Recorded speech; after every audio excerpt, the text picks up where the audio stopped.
Hello everyone, please listen to episode 8. Because both Tian Yi and Qimei met each other again at the court.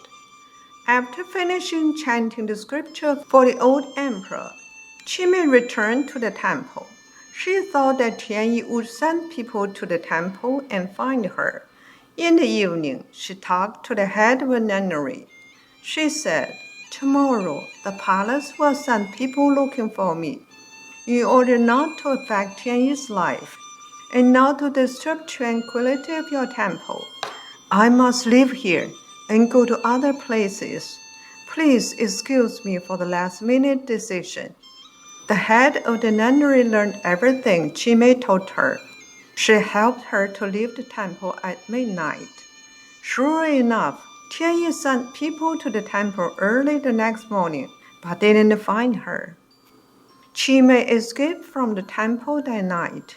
She walked along the mountain path and did not know where to go. She was very tired and thirsty, so she stopped at the river bank and was just about to drink the water. She saw a huge shadow of the Taoist reflect in the water, and she immediately stood up and turned. To her surprise, she saw a Taoist with a compassionate smile on his face, saying to her, "Here, finally you are back." "Oh, Master!"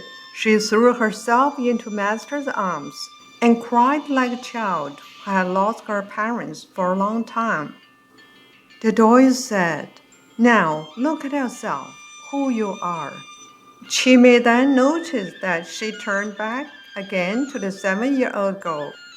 "Oh my God, this is just like a dream." Yu was happily holding her master's arm while talking to her master.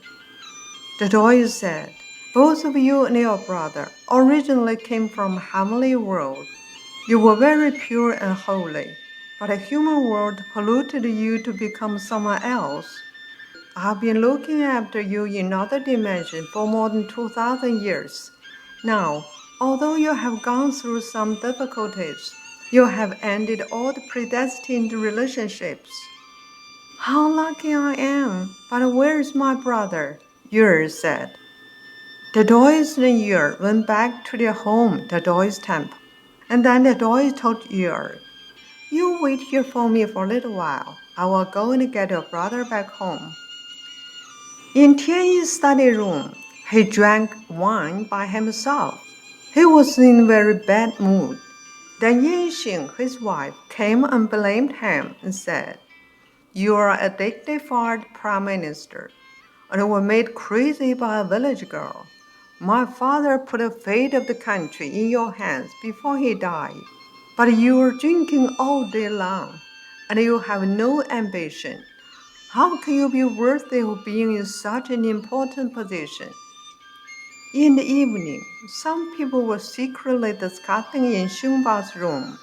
One of them said, "I've already made arrangements for the little emperor." The other one immediately covered his mouth. Xungbao said, "We will do it like this." He showed a gesture of murder, and then they started whispering. Tian Yi was in his court office. One royal guard came hurriedly to report, "Your Excellency, quick, quick! Our little emperor died." "What? He was fine yesterday. How can that be?" asked Tian Yi. Then he hurriedly dressed up and went to the palace. As soon as he entered the first gate, he was captured.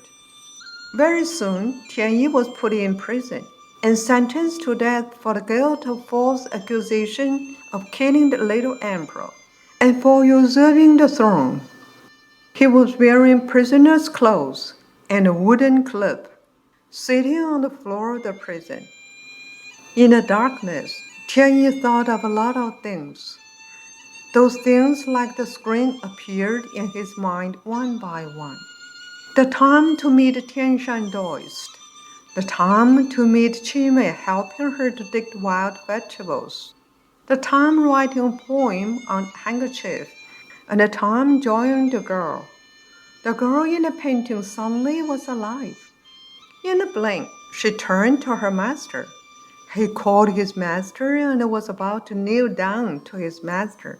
Suddenly, everything had gone. The night became very quiet with darkness all around. The next day, Tian Yi was brought to the execution ground.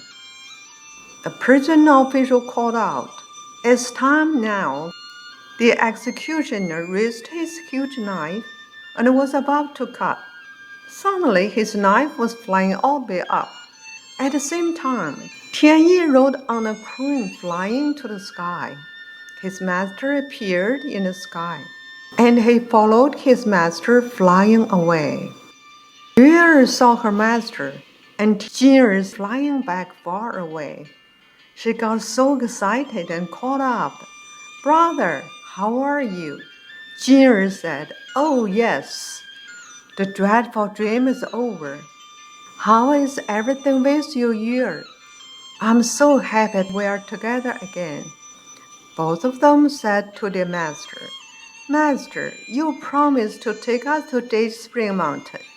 When are we going?" Master said, "Don't be in a hurry.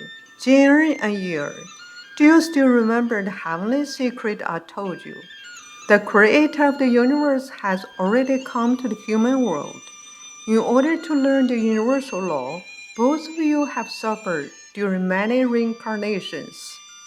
Now, all of your karma has been cleansed.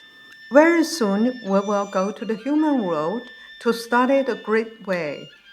"All right, we will follow your arrangements," said both Jin and Yue. This is the end of the story.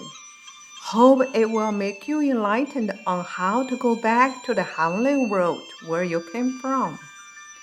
Thank you for listening to the story.